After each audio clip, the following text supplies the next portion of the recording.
أعوذ بالله من الشيطان الرجيم.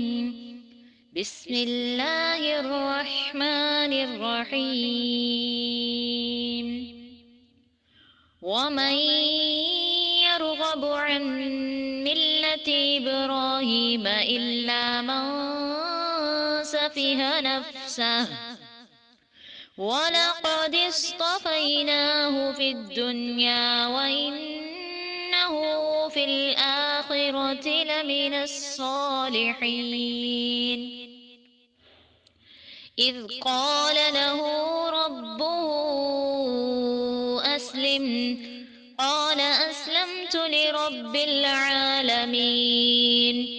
ووصى بها إبراهيم بنيه ويعقوب يا بني إن الله اصطفى لكم الدين فلا تموتن إلا وأنتم مسلمون. أم كنتم شهداء إذ حضر يعقوب الموت إذ قال لبنيه ما تعبدون من بعدي قالوا نعبد إلهك وإله آبائك إبراهيم وإسماعيل وإسحاق إلها واحدا ونحن له مسلمون.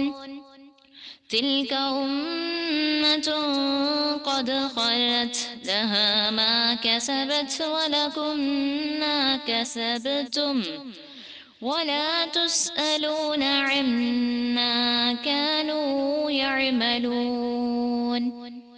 وقالوا كونوا هودا أو نصارى تهتدوا قل بل ملة إبراهيم حنيفا وما كان من المشركين. قولوا آمنا بالله وما أنزل إلينا وما أنزل إلى إبراهيم وإسماعيل وإسحاق ويعقوب والأسباط وما أوتي موسى وعيسى وما أوتي النبيون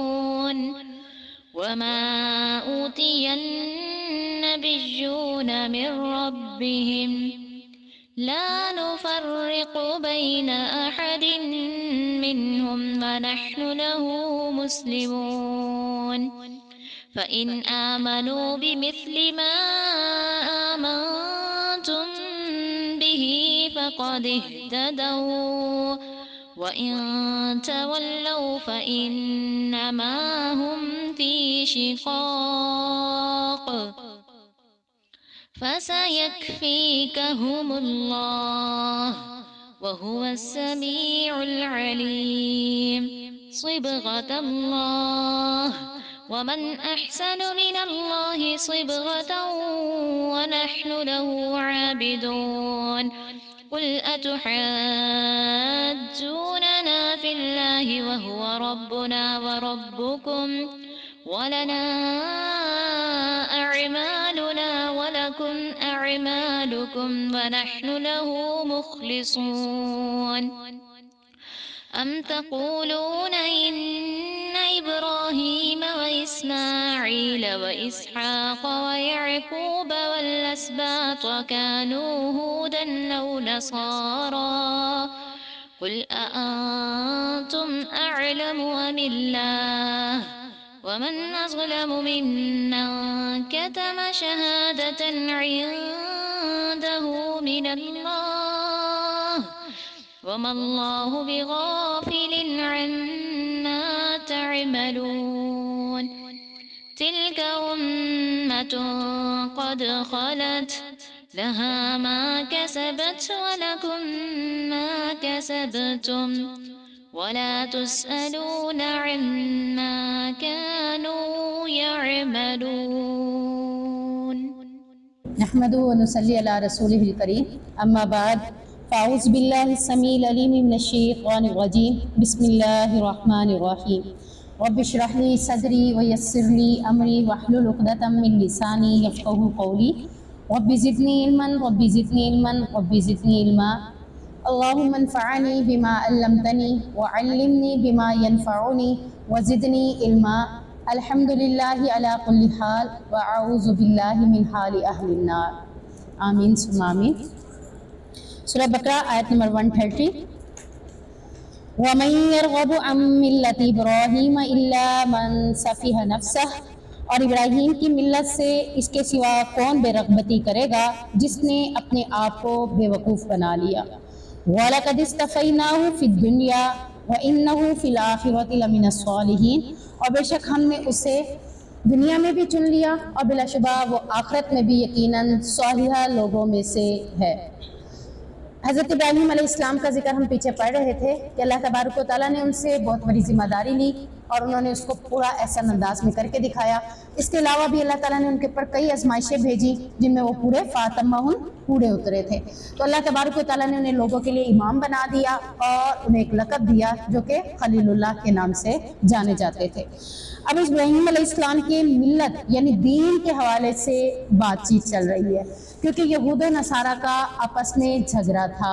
اس بات کے اوپر یہودی کہتے تھے کہ حضرت ابراہیم علیہ السلام یہودی تھے اور نصرانی کہتے تھے کہ حضرت ابراہیم علیہ السلام نصرانی تھے، جبکہ نہ تورات میں نہ ہی انجیل میں دونوں میں یہ بات لکھی ہوئی نہیں تھی.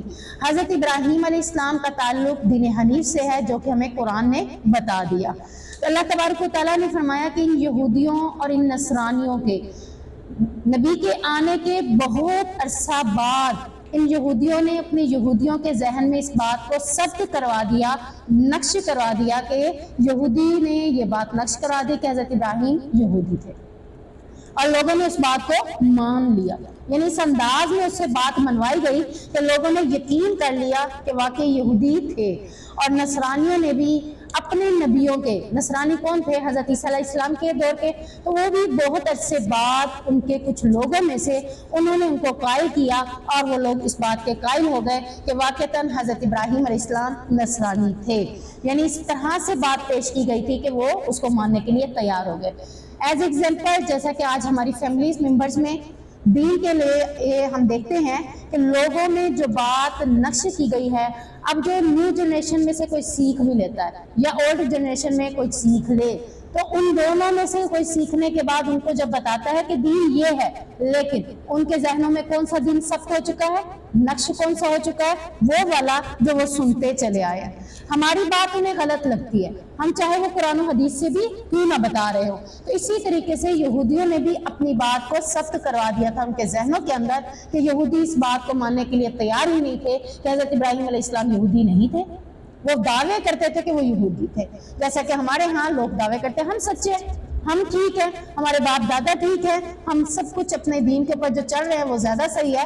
آج تم نے کچھ پڑھ لیا تو تم زیادہ بہتر جانتے ہو، وہ بوڑھے غلط تھے، وہ لوگ جو اپنی قبروں میں چلے گئے غلط تھے. تو یہ باتیں ہمیں سننے کو ملتی ہیں تو پتہ چلتا ہے کہ ہمیں بھی اپنے دین میں، اپنے فیملی دین میں، ورنہ فرقوں کو بھی چھوڑ دے، فرقوں سے بھی ہم دور نکل ہے، اپنے آپ کو جس فرقے کے ساتھ ٹچ کرتے ہیں اس کی بھی بات ماننے کے لیے ہم تیار نہیں ہوتے. ہم کیا کرتے ہیں، ایک ہی فرقے کے کئی فیملی لوگوں کو لے لیا جائے، ہر فیملی کے طور طریقے مختلف ہے، سیم نہیں. اب وہ ایک ہی فرقے کے تھے، کم از کم وہ تو سیم ہوتے، وہ بھی سیم نہیں رہے. تو پتہ چلا ہر کسی نے اپنا دین کیا بنا لیا، ان لوگوں کی طرح جنہوں نے اپنی خواہشوں کو اپنا دین بنا لیا تھا. کون تھے؟ مشرکین مکہ. اللہ تبارک و تعالیٰ نے ان کا ذکر کیا کہ یہ لوگ وہ تھے کہ جنہوں نے اپنی خواہشوں کو اپنا معبود بنا لیا، اپنی خواہشوں کو اپنا دین بنا لیا. اور اے نبی تم اس وقت تک یہ تم سے راضی نہیں ہوں گے جب تک تم ان کی باتوں کو مان نہیں لیتے، اور اگر تمہارے پاس دین آنے کے بعد تم نے ان کی باتوں کو مانا تو تب تمہیں بھی